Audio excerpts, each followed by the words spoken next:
welcome back everyone to another episode of our Dumpster Talks podcast.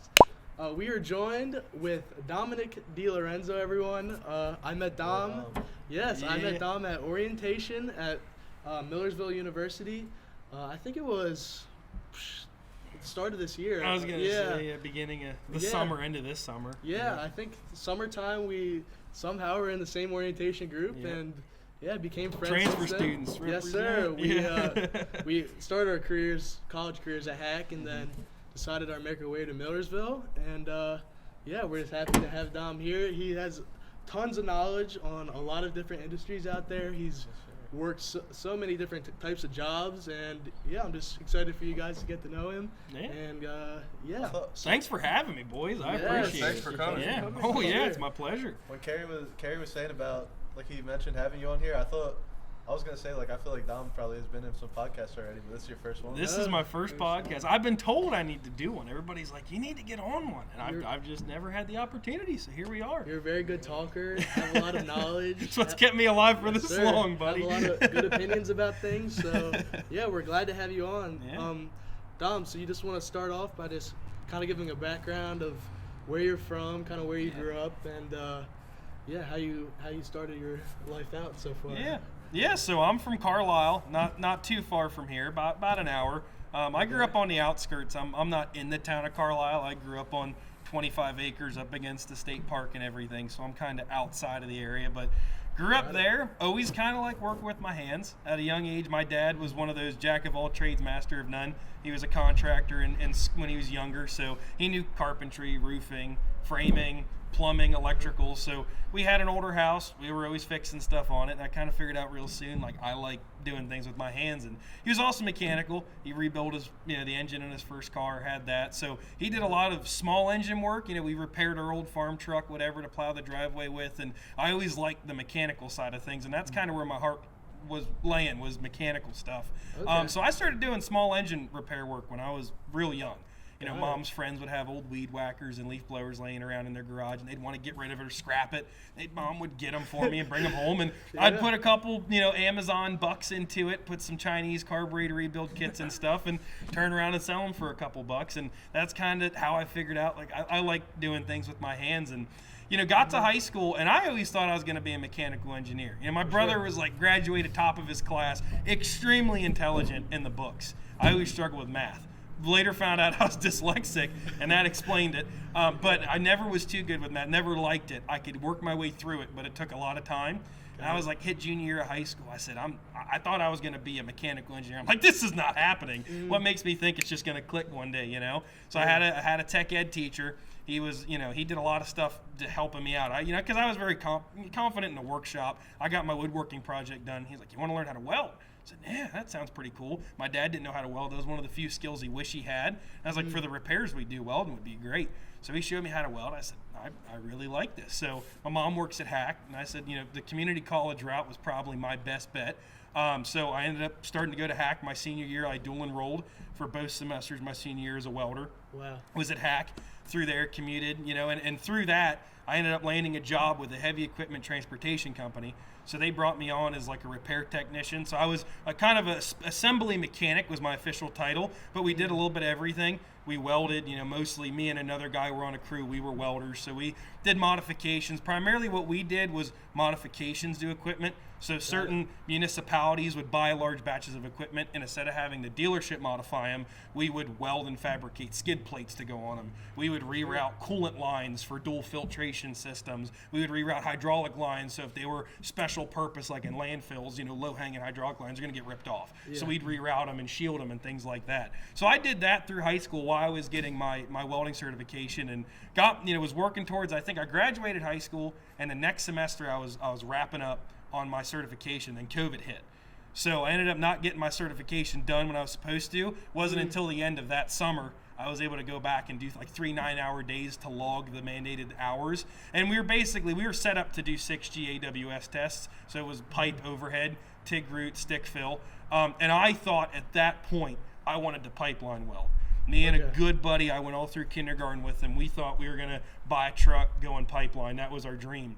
And he had a job working fixing trailers. I was working at this heavy equipment transportation company. We both kind of, I don't know what hit us, but I think COVID shutting everything down and then realizing how insecure a job like that could be, especially when you got to lay down hundreds of thousands of dollars to buy a truck, buy a welder, buy a camper. You know, we're like, maybe that's not the route we want to go. He stayed working. I stayed, got my certification. I ended up approaching my company and telling them, hey, I got my certification. I think I want to stay for my business administration associates. And they told me, if you're going to do that, we can't really employ you anymore. I said, that's fine.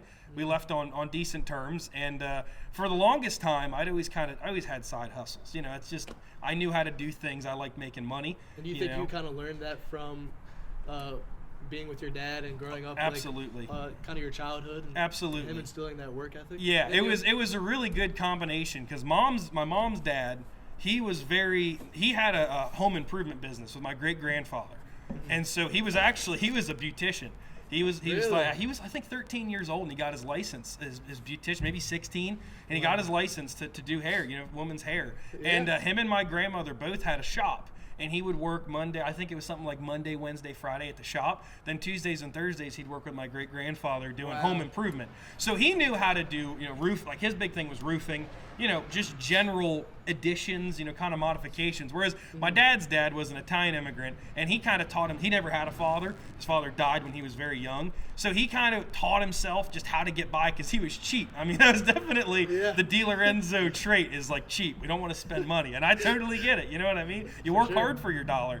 So he taught himself how to do a lot of different things. So my dad had more of the, if something breaks, we need to get it done. And it's I mean, that's a skill in itself. If, something breaks and you're out in the middle of nowhere, you got to get your equipment out of there. I used to do some work with a logging company through a guy down the road, and that was everything. Your log skidder breaks down in the woods. You're not getting a service tech out there in the middle of nowhere to come out and fix it. You got to get the thing out to the road so somebody can get to it. So having that kind of jerry-rigging experience to let's twist some lines together with some chicken wire and throw a little WD-40 and duct tape on her and get her out there, that was mostly like my dad was very much, that was his thing. We could get it done. Whereas my mom's dad had more of the, we're going to do it, this is for customers, this has to be done to a very high standard because you're making money off of it, it's a contract, So I kind of had the best of both worlds, really. I knew I couldn't jerry-rig things for customers when I later got into my business, but I had the ability to do it. So yeah, it kind of came from both sides of the family. Sure. A little bit of mom, a little bit of dad, So what made you, so you did say about your business too, Yeah. How did you, after these jobs that you kind of started and did a couple different jobs, how did you eventually decide that you wanted to start your own business? Yeah. And it was so you did a landscaping business, right? Yep, yeah, landscaping and home service work. Yeah, so it was kind of, I remember And how old were you when you started that? 13. I was about 13. 13 years yeah. old. Yep, Wow, that's- yeah. that's crazy. Yeah, because mom used in the summer times. I went to school, so during the school year, you mostly are invested in school. I did sports and stuff like that, but in the summer, it was funny because growing up on the 25 acres we had. We had a barn. Because we're zoned residential / agricultural. We didn't have any animals or livestock, but 25 acres of wooded land is a lot of maintenance, and we burned nothing but coal and firewood. So it was funny. Everything was work. At the time I never realized it was fun for me. My dad used to split over 20 cords of firewood with an axe. Why did you think like? Do you wonder why you thought it was fun for you, or That was all I knew. Yeah. We didn't have a TV growing up. That was a big thing. So, my mom and dad both, it wasn't like I was Mennonite or uber religious or anything. Obviously I'm Catholic. We went to church and stuff, but never really involved much with the church. I was public school the whole way through. Because a lot of people think, I say, yeah, I did all this work. They think it's homeschool. It wasn't. It was just, my dad grew up in West Virginia. And that's how his family did it. It was kind of, he lived remote, out in the woods, and he loved it. He loved having the ability that really my brother and I, we could just do what we want. I mean, we could go out in the woods and explore. That was our playground. Yeah. So really mom and dad never saw a need for a TV because we had this great opportunity. I mean, it's like a dream come true for most people to have thousands of acres, to explore between all the state parks that butted up against their property. So really, like, the work was entertaining, to work. I mean, granted, nobody wants to go out there. I remember the worst was sifting. But my dad built like it's this like it's the Delorenzo blueprint. You use 6x6s, and he's rounded off old logs that you'd cut down out of the woods about yay big, and you make handles out of it. And you shovel some dirt into it, and you shake it back and forth over top of a wheelbarrow, sifting dirt down to patch holes in the lawn and stuff. For nice topsoil, because who would buy topsoil? Oh God, you gotta spend $10 on a bag of topsoil. So we would sift it. I hated sifting. That was the one thing where Dad would be, we're sifting today, boys. Be like Saturday morning, he's making us waffles. I'd be like, oh, he's making us waffles. I know we're getting into some trouble here. Wow. So just kind of having like that's what I knew. It was funny, like getting to middle school. A lot of the guys I went to elementary school with, it was very much like they all were raised the same way I was. They were farmers. They were, their parents owned businesses, or they, logged and things like that. And so we kind of were all drawn to each other because we did the same thing. Weekends weren't really like playtime for us like they were for other people. I hit middle school, and that was like the first time I was exposed to people that really didn't live that way. I'm sitting there talking with kids in my class. I'm like, wait. You play with each other on the weekends? Like, y'all ain't working? Like, you guys don't have firewood to split? Like, winter's right around the corner, guys. You guys need to get your firewood cut. This is crazy. And so that was it was how we were, how we were brought up. It's how we were raised, and I loved it. It was great. And like I said, it was kind of, when I got older, I was 13 years old, I kind of was like, I know how to do this work. And I people were willing to pay me for it because I never got an allowance doing it. And my parents, they were very great, amazing parents, and they'd buy me my clothes for school and things like that. But if I wanted, toys, which really my toys at that age were like tools. My dad had his whole shop, but, I was borrowing his tools. I wanted to have my own tools to work on stuff. He gave me like this old shed that we had stuff. We used to have an above ground pool. Tree ended up killing the pool twice. And he said, screw it, no more pool. We had this like 10 by 10 shed. And he was like, that's your shop. I built a workbench in there with his help, and I started stocking it with all my tools, and that's where I'd fix my small engine stuff in that little shop, and I still use it. Again, you can't do much in it, but a little 10 by 10 enclosed space in the wintertime, have a little electric heater running. We ran power to it. It was great. So when I was like, I can do this stuff, but for money over the summer, Dad's at work, I'm at home playing around with, some buddies and whatnot and doing some other things around the house, but I got a lot of free time, I can make money. And so that was kind of like when my mom said, hey, friend down the road needed some mulch laid down. I said, well, I could probably do that. I never landscaped at my own house. We lived out in the woods, so there's nothing to landscape. So I think I could put some mulch down. Her friend walked out, showed me how to put mulch. And I said, okay, and I just started doing it. And it just kind of kept growing. And then just having all the other stuff, I could do small engine stuff. So people would have me out, Mom would drop me off, and I'd fix their lawnmower for them. Get a couple bucks, and I call Mom on their phone, and they'd come, she'd come pick me up. And so that kind of just kept growing. So as I started doing more, really, like I got my driver's license, that was the game changer. Okay. 16 and a half, I got my driver's license, and then it was like, I've got a truck, and I can do more. I got business cards made. I started doing it. I liked it, but I like being my own boss, I should say. Nobody likes landscape, and nobody wants to be out there in the 98-degree humidity laying mulch down. And it was a means to an end. I knew it was going to pay for things, and that's all it was. It was never like, I can't wait to go landscape. Everybody that told me they liked landscaping, I'd say, hey, kudos to you, but man, you're crazy, because I couldn't stand it. It just kind of snowballed into that. So when I left as a heavy equipment mechanic, welder, whatever, I had enough customers that I said, I'm doing it full time. I'm jumping into it. And that's what I did. I jumped into it. I started hiring people on to help me. And it grew. I couldn't keep up with work. I was referring work to other people. Wow. I was able to get real nitpicky well within a year. It didn't take long. Just because there wasn't, unfortunately, a lot of people don't want to deal with bigger landscaping companies when they have their house. They have a bad reputation. In my area especially, there's just some that have a bad reputation. And it's expensive.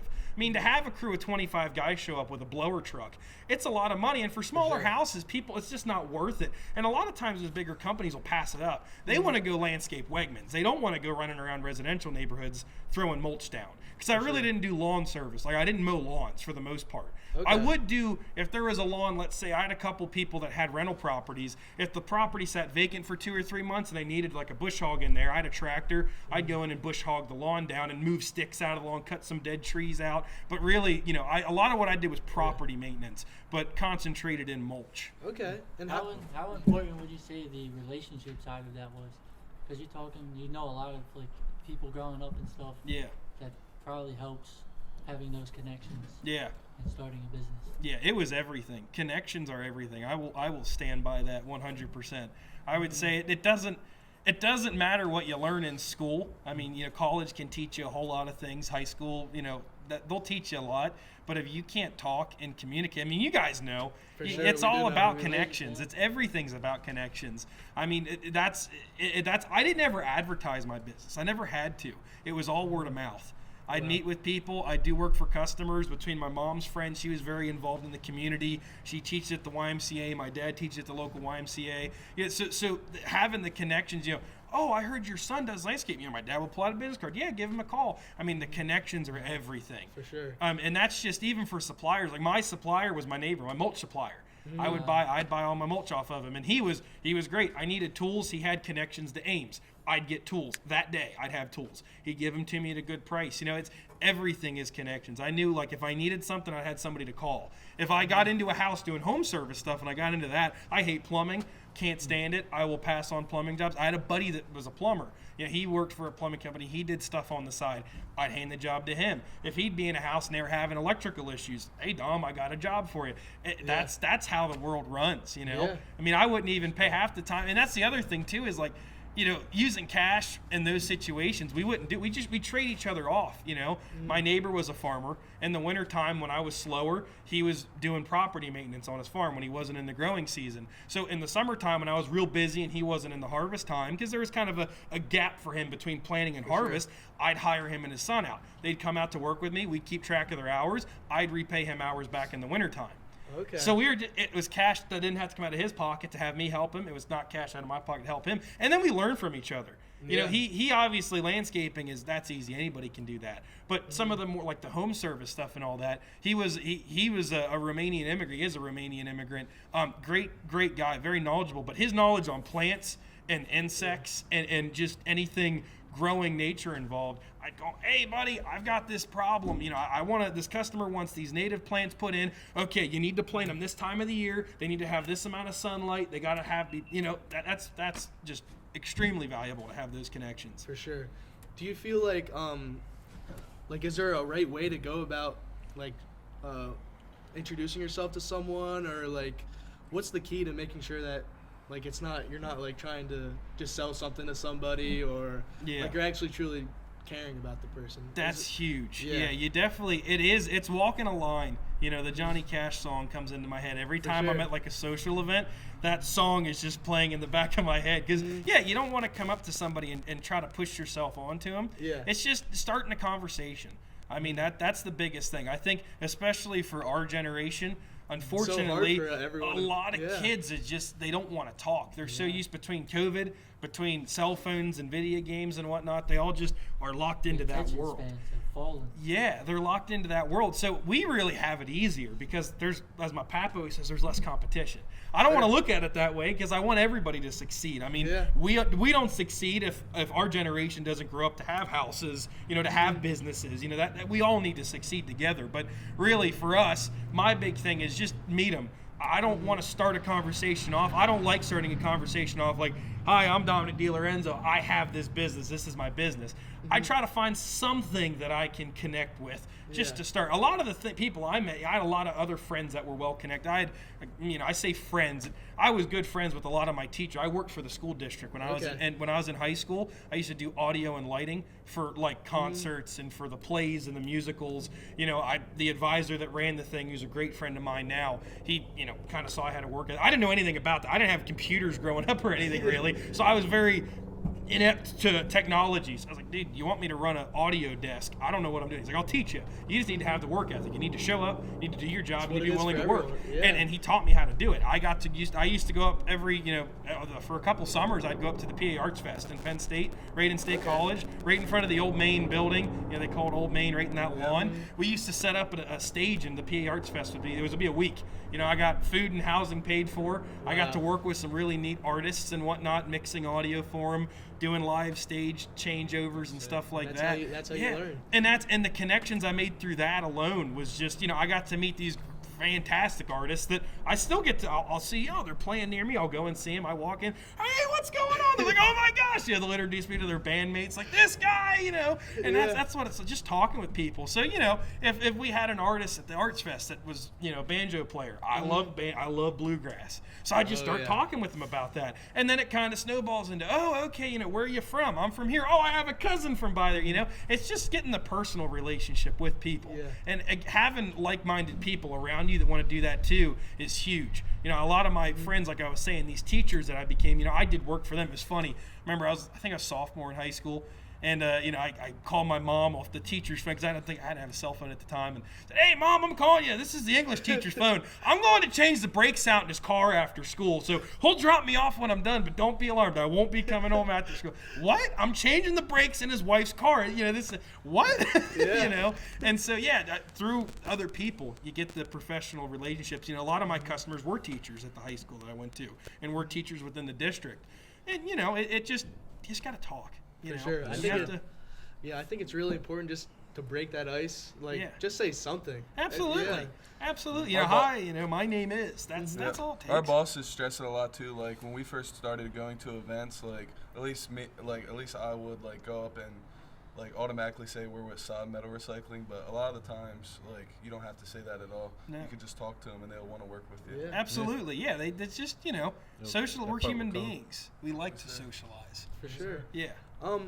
Going back to your business, how did you go about finding like the people that worked for you? Like, were they mostly your friends, or like how did you choose the right people to work with? Yeah, I was very fortunate to have a really, really good group of friends. I mean, I'm still very close with the guys that I met in kindergarten. Mm-hmm. You know, we went kindergarten through high school together, and we're still extremely close. You know, a lot of the guys at middle school, I met in middle school, and even in high school.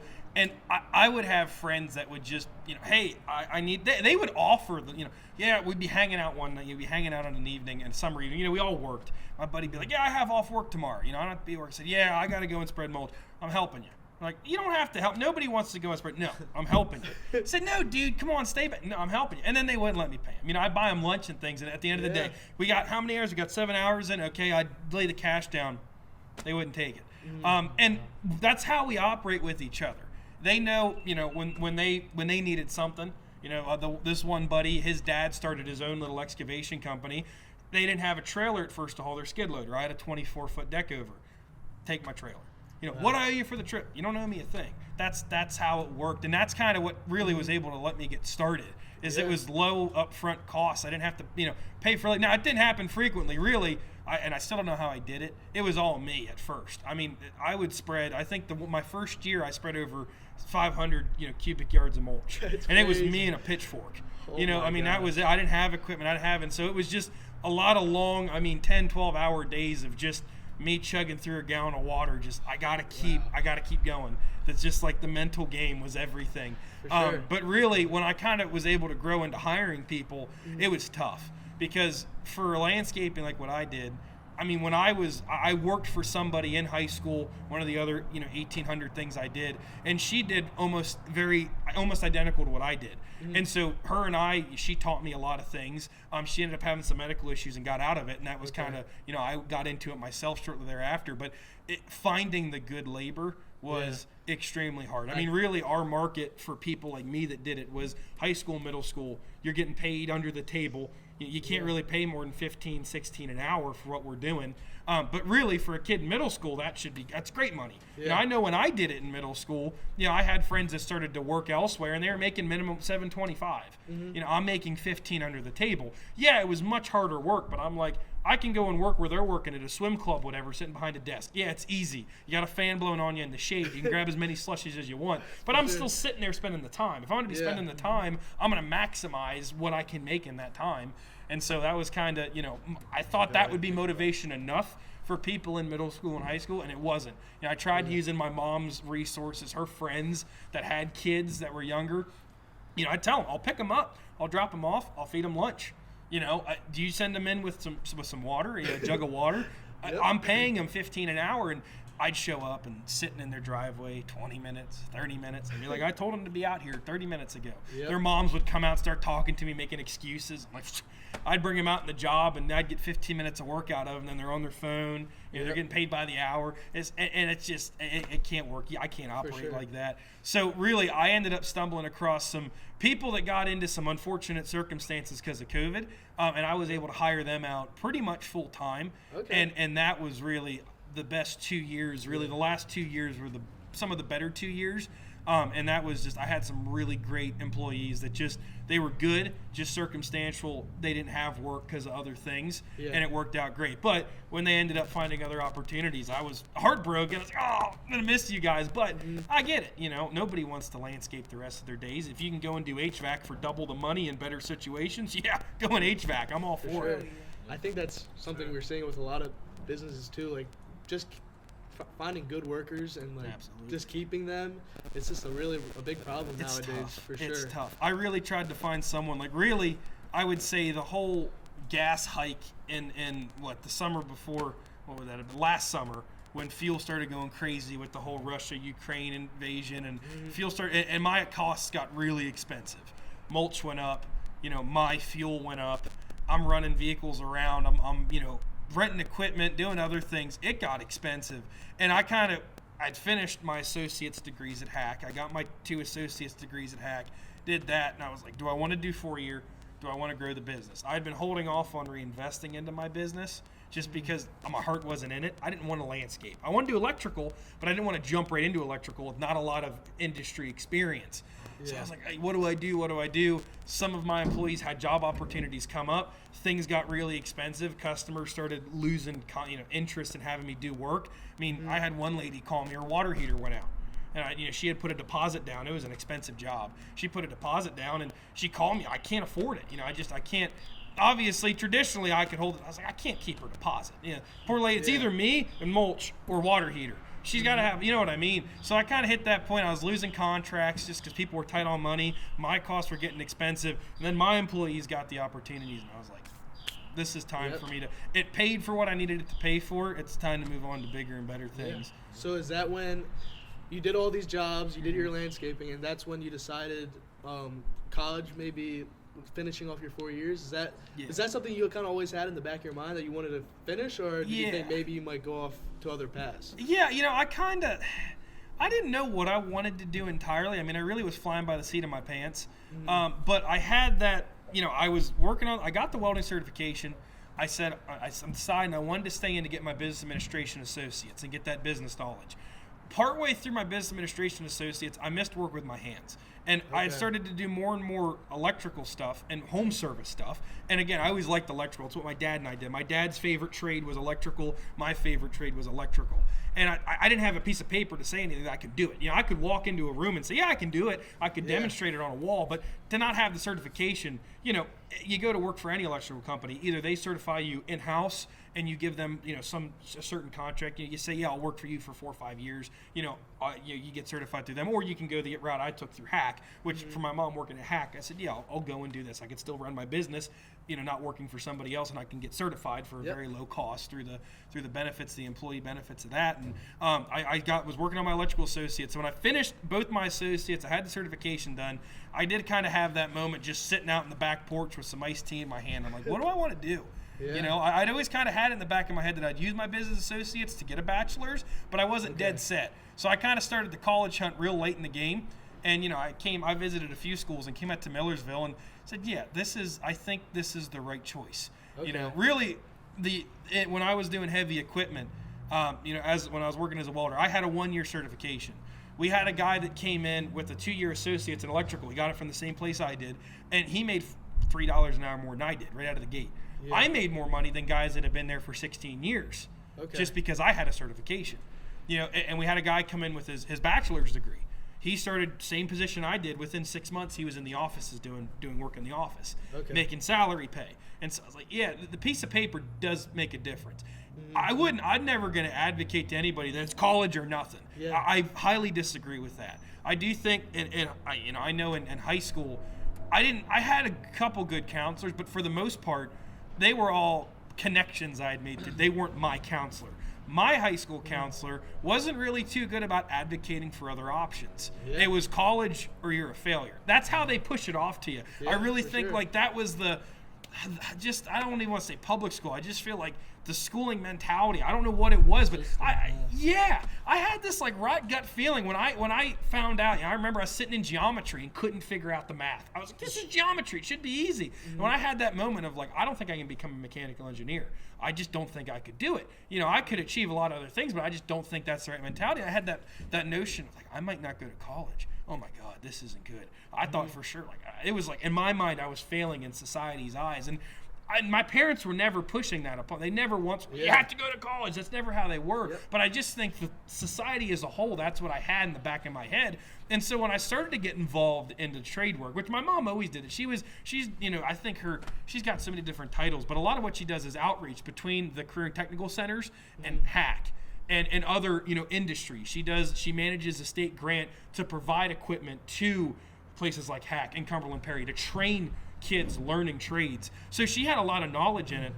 And I just guess I didn't give her the time of day to really listen to her, what her experience was. Yeah. I got into it and I was like, there's a lot of money to be made in this. You don't have to have a 4-year degree to make a lot of money. So I didn't have to get the 4-year degree. I know plenty of people that have a business just like what I want to own that are very successful.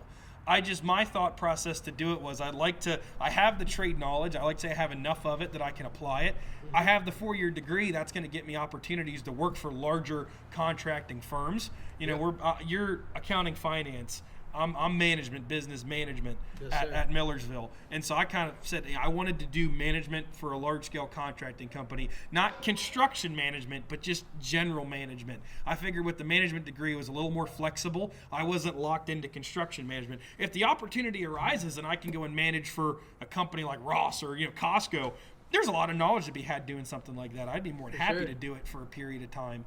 So I think my decision to pursue a degree was just based off of I think it'll open more doors. That's what I'm all for. I like having the open doors. I like having certifications and licenses that say I can do things because you just never know what's going to come up. For sure. And do you think like after college that you want to try to work for someone else or maybe go back into owning your own business again? Yeah, the end goal would be to have my own electrical business. That would be the dream. But I know I'm not going to jump right into that. I'm not going to graduate college and then jump straight into the electrical business. I want to work for somebody for a period of time, again, on the contracting side. I know how to run wire. I know how to put boxes in. It's really the management side of it. The contracts, managing projects, that kind of thing. Yeah. Burning the books. That's really what, I want to learn. So, yeah, the end goal is my own business. But for now, when I graduate, I'd like to try to jump into working for somebody else, for a large firm, and figure some things out. Mm-hmm. I think you definitely. I think if you just work hard, I think you can definitely get. It seems like you really just go for anything. Like, absolutely. I was gonna mention earlier when we were saying like about how you like when you see hard jobs, you just like always have it just building you to just get it done. Yeah. Like the one day, me and Carrie and Dom had to go help their professor. Shout out Dr. Blazer. Dr. Blazer, the department watching. Accounting and Finance department chair. Great guy. Sir. Great guy. He is. He basically asked us to help them move their new hot tub into their house, and it was a pretty good ways we had to travel. And we got there. I was like, I don't know. What are we doing here? This is something. And it seemed impossible at first. Dom was like, boys, we're getting this done. Yeah. It is. When you look at it from a large scale, it's very, very daunting. You're like, oh, geez, I don't know if it's just, you don't know if you can do it. But really, it's baby steps. Break the job down, figure out what steps you need to take to get there, and just start working at it. You can, paralysis by analysis. That's my mom's favorite term. Mm-hmm. I have those moments when it comes to school projects. With book work, my mind tends to overrun. I don't give myself enough confidence. But when it comes to labor, I like to say that the biggest thing that helps me with it is just, you got to break it down, and you just got to get working on it. If you sit there and stare at the massive pile of rocks you got to spread, it'll never get done. It'll be stressing you out. But when you start taking wheelbarrows off of it, it starts getting smaller and smaller. You just got to pick away at it. For sure. We got that hot tub in there, too. We did. We got it done. That's exactly what it was. I've had plenty of people, some of the guys I brought out with jobs with me, you look at what we got to do. I'm looking at the guy, and I'm like, yeah, buddy, we got to get up there and fix that siding. And they're like, let's get the ladder up. That's how we're gonna do it. One We'll step get at the a ladder. time. All right, now I'm gonna climb up here. You're gonna hold this, and I'm gonna evaluate. Okay, now we're gonna cut it. It's just you gotta break it down. You sure. gotta baby step it. It's a good way Sure. to put it. But Dom, what's it like? So now you're full in college life. Yeah. You decided to become an RA.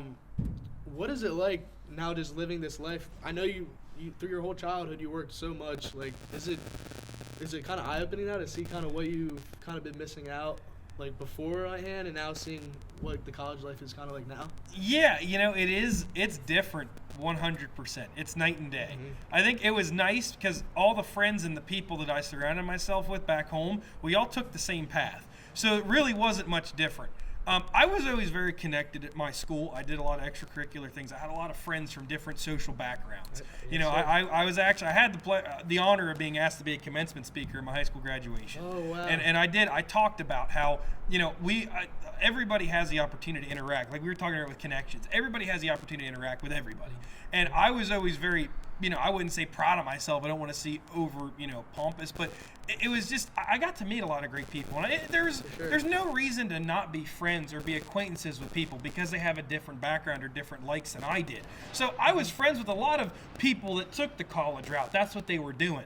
And so when I transferred here, it took me 3 years after graduation to get my 2 associates and certification. So I transferred here at a typical, traditional senior's age, but in as a junior. And I know, I was very hesitant to go to that transfer, new admitted students, what we did. The orientation. The orientation. I was very hesitant because I was like, what am I going to be? Am I going to be stuck in a room with people that are coming right out of high school? Am I going to be stuck with freshmen? Fortunately, they broke us up with the more non-traditional transfers, which was great. I mean, that helped a lot. But yeah, I remember I just talked to somebody about it today. I was walking around campus one of the first days back, and a group of freshmen comes by, and they were just doing freshman things. Nothing. I wasn't one of those guys that wanted to beat on the freshmen in high school, but we all know how you are. You're younger. You're more immature. And, it's like I was very disconnected my senior year just being a dual enrolled student and then having my business and work. And it's been 4 years since I've been around kids like this. Yeah. A lot's changed, a lot hasn't changed, and it was an eye-opener. And I think I am making up for lost. That's how I looked at it, living on campus. I could have gone to a 4-year school right down the road from where I lived, but I wanted to do the experience just because I knew it would open up more connections. For sure. The work that I did opened up its own plethora of connections that I would never have opened up had I been a traditional college student. But now that I'm a traditional college student, I'm able to tap into totally different, groups of people. Yeah. I'm able to work with the business departments. Different clubs. Yeah, different clubs and activities. I get to meet people from all over, and it's kind of the same thing. I look at it, school's work. That's my full-time job is school. That's what I'm sitting at my computer, I'm bumping out work, I'm putting in the hours, I'm not screwing around. I'm here to get a degree, I'm paying for it, I'm making my money worthwhile. So it's a job. But really the connections are still the same. It's just different people. I'm still making connections just with different groups of people. Yeah. And that's important. I mean, it's good to have those connections. Good Get to them see where you people's can. different opinions on things. Like people now in college see different things different than maybe your people you were working with. Absolutely. Yeah, it's a different world. I know it is. It's especially now being an RA. It's different. You deal with things that you never thought were possible. Yeah. You're like, say, what just happened? And I'll be sitting at the desk and somebody will come down to explain an incident to me. I'm like, can you repeat that again? My brain is just not quite, my little local Carlisle Welding mechanical knowledge brain is not comprehending what is happening right now. Yeah. Please repeat yourself. You seem like you'd be a cool RA though. I have a lot of fun with it. Yeah. I try my best. I draw the fine line of just respect. Yep. I told on my floor meetings, I told them, I was like, you respect me, I'll respect you.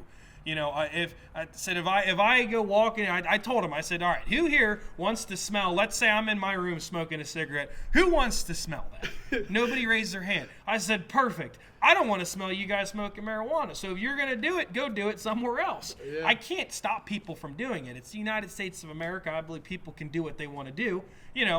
Legal or not, people are going to do what they want to do. Laws don't always stop things. They prevent it somewhat, but they don't completely stop it. Mm-hmm. My thing was just don't make it my problem. And that's really how the world works. Most people aren't going to give you issues if you don't make it their problem. You want to do what you want to do. You want to go and drink and have a good time. Don't show up to work drunk. You know, these kids, if they want to drink and have a good time, don't do it in my building. That's, you know, so I truly try to draw the line. I'm not going to seek it out. I'm not going to, my intention is not to find it and crack down on it. Yeah. But when it becomes an issue, I kind of take it personally because I give them a good deal of respect, and I have a very hands-off approach to it out of respect to them. Nobody wants an RA breathing down their neck. Yep. So when they kind of, you know, when they mess that respect up, when they kind of, you know, they stab me in the back almost, then we've got problems. You gotta address it. Yeah, Yeah. and that's when I crack down. That's, you know, I definitely know I terrify a few residents, because again, I'm very untraditional RA. I think most people look at my picture on the wall. We had to put our pictures up on the wall with our names and our majors and what floor we were RAs on, and I had to send my picture. And the only good picture I have of me was when I killed my turkey this past spring. So I cropped the dead turkey out of it, but it's just me ear to ear. You can kind of see a couple feathers, but I'm in the woods and all camouflage, grinning ear to ear. That's sir. my picture in the hall, and I think a few people walked in and were like, "Uh-oh." That's our new RA, because I came in the middle of the semester. I replaced someone that graduated out the first semester. So residents came back and, wait, we have a new RA? That's our new RA. You know? Yeah. So, yeah. That thing just brings up a good point, though. You're already a big hunter, Dom. I You have am. Many different. I love it. Yeah. Yep. Yeah. You have many. Fishing? I love fishing as well. I'm not as much of a fisherman. You know, my dad and my brother are huge fishermen. So growing up, I always went fishing. I mean, really, I live in the house I live at because my dad found it when he was fishing. There's a big hatchery right down the road. He was living in Harrisburg, and a buddy that grew up in this area, him and his buddy were out fishing. They were driving from the fishing spot that I grew up learning how to fish at. They were driving over to see the hatchery because my dad never seen it. He saw the for sale sign at the bottom of the driveway. I live up this big 1 mile gravel lane into the woods, and he saw that, and he called the number and scheduled a visit. You know, he went the first time. He went without my mom the first time to scope it out, and then the second time he brought my mom along and made sure the homeowner hid the rattlesnake tails in the barn where she couldn't see them. And that's how we found it. So yeah, very much hunting. Trapping. I love to trap. That was something my dad used to do when he was younger, trapping mink and So muskrat. What's your favorite thing to hunt? Yeah. What is? It's tough. I personally think turkey is my favorite. Turkey. It's funny. Growing up, we were deer hunters. You know, my dad did a lot of hunting in West Virginia, but in high school, with my grandfather's work, they moved out of West Virginia and moved to New Jersey, right outside of Bethlehem, PA. So it wasn't, you know, it was a wooded area in New Jersey. It's basically Pennsylvania with high taxes and different people, you know. And so he grew up archery. That was his in high school when he was really into hunting. Okay. It was all archery. They could only do archery. He never got into shotgun or muzzleloader. So when he moved back to PA, he moved to PA, he bought his first rifle, and that's when he got into rifle hunting. You know, my mom's family, they were always deer hunters. They didn't archery, but they rifle hunted. Okay. And so he kind of got into it with them. So growing up, you know, deer hunting with a rifle was what I was used to. I got into archery about the same time, though. It was just tough because bows are expensive. I couldn't shoot. You know, I could shoot my dad's rifle. I couldn't shoot my dad's bow. We didn't have a crossbow. So when I got old enough where I could get a bow that was my own, I really got into it then. So I mean, archery for deer, I love it.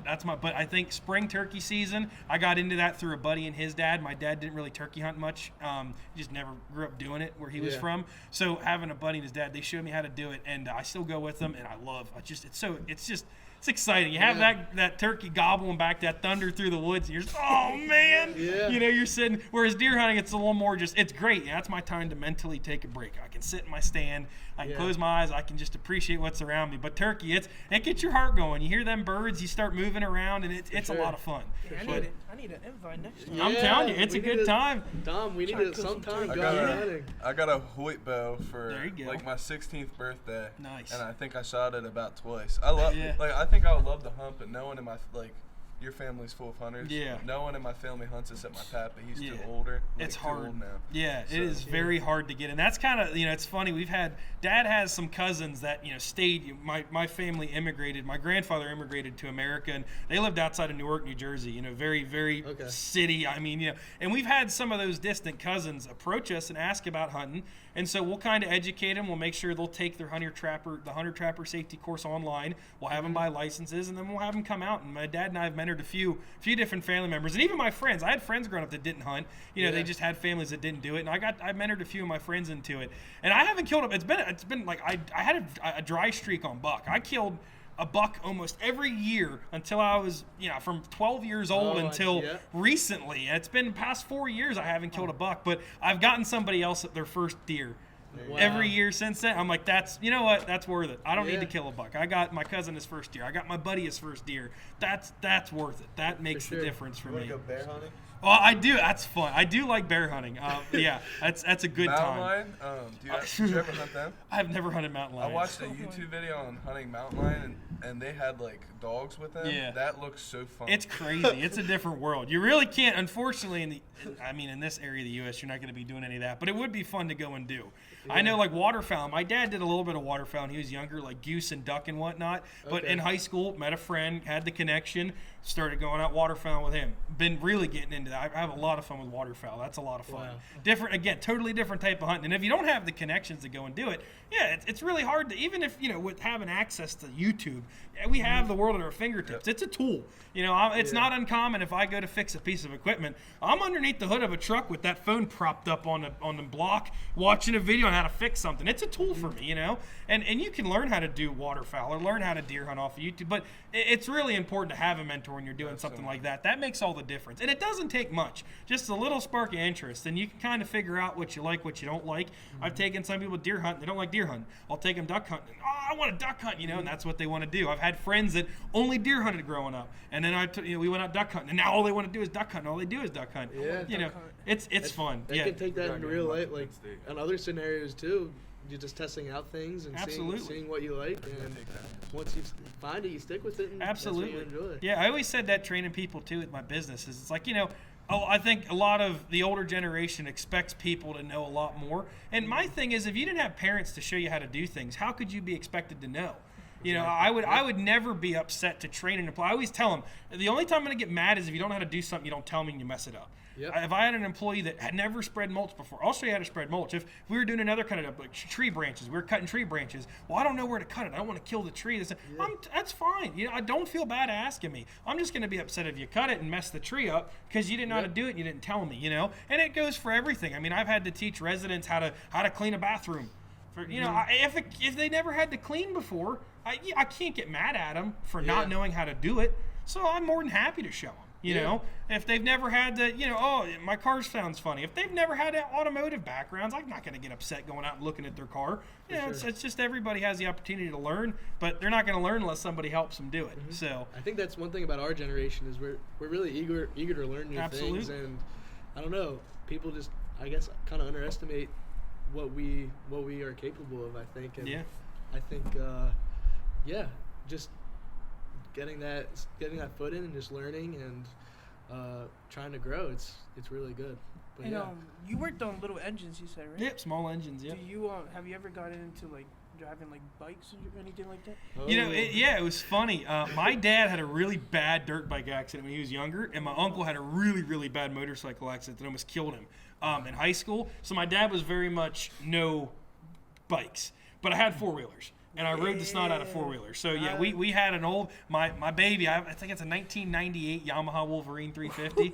And that was, I still run around, still looks brand new. I've been taking care of it since I was a little guy. Still runs great. Oh, yeah. It's awesome. All-time four-wheel drive. It's not really like a sport quad or anything, but a couple of my buddies used to go riding up in like the coal counties up in northern PA. We'd go up and ride out in the, the old coal fields and whatnot, and that's so much fun. And even at my mom's, my great-grandfather used to live up north, up on one of the bordering counties of New York and PA, and we've got a lot of mountain property up there that he kind of bought and accumulated over the years as farms went out, and it's all gravel road. It's all over thousands of acres that we can just ride around on, and that was always four-wheelers, baby. That was my thing. You want to take me one day? Yeah, how about it? Yeah, I got a that's a dream of mine. I love four-wheelers. It's so much fun. We'll have to get out there someday. Yeah, yep. I had a buddy who him and his dad were just real big into. His dad's a big motorcycle guy, and but he's got one of the.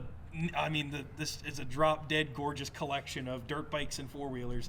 He's got, a Banshee, a Blasters, the 50th anniversary yellow black edition Yamahas. Wow. Just crazy. He's got a 450 that he big bored out. Just all the stuff he has. And he really helped me get into it on a different level. Just kind of, I hadn't really done a lot of work on four-wheelers before. So I was like, hey, got an issue. There's a banging over here. I don't know. I'm thinking it's this. I know exactly what that. I've repaired one 1,500 times, So it was another, just kind of having that in to get into it. He had the spots to ride up north, so I got a helmet and he had a trailer. I'd bring some food along, and we'd all go out cruising around on the trails. It was always a good time. For sure. Yep. That's awesome. Yep. Well, Dom, we appreciate you coming on. Absolutely. It's I been a appreciate you guys having me. Very good podcast. I Yeah. think you informed everyone of a lot of different things. Yeah. You got any questions for us? Yeah, you have any questions for us? Any advice for anyone out there, maybe? Well, I'd say, questions for you. I'm excited to see the yard. I'm Okay, looking yeah. forward to, I was going to say scrapping. I've done a little bit of scrapping in the past, but, mostly just junk that I've accumulated. You guys have a really clean yard. This is, I'm not used to the smaller independent yards. We didn't have any of those around me. So I'm looking forward to seeing that. Yeah, how has your scrapyard experience has been in the past before? Yeah, I would try to go to some different local scrapyards around me, and a lot of very unpleasant service.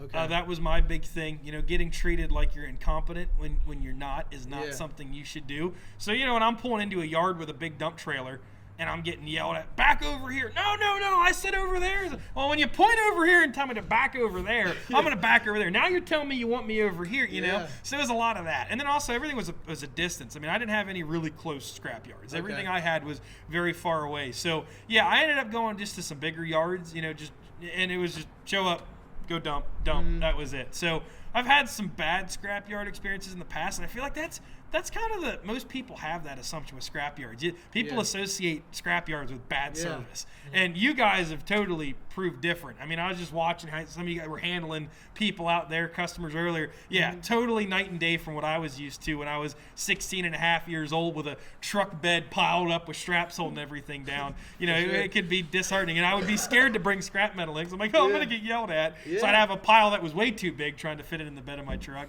But yeah, no, you guys have a good operation here. This is nice. I appreciate that. Yeah, we for sure. Absolutely. I know it takes a lot of hard work. It does, and you guys put a lot of time and effort into organization.